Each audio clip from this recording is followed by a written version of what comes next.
अच्छा, इस चीज़ को आपने थोड़ा सा फॉलो करना है। ये पैरेलल चैनल हमने ड्रॉ किया।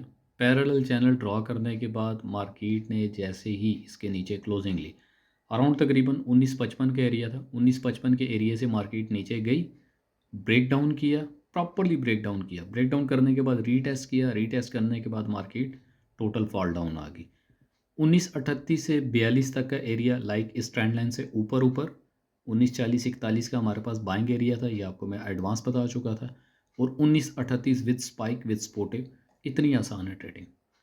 अब इसी पैरेलल चैनल को मैं खींच के आगे लेकर चलता हूँ। राइट साइड मैंने अभी कुछ भी नहीं देखा, ठीक है, मैं सिर्फ लेफ़्ट साइड को देखते हुए पैरेलल चैनल में आगे ले गया हूँ। ठीक है, सिर्फ इस चीज़ को देखा है, रिजेक्शन एरिया को। ये आपके सामने क्लियर हो गया तमाम पैरेलल चैनल। अगर इसी को आप 15 मिनट में जाके देखते हैं तो ये आपके सामने पैरेलल चैनल है।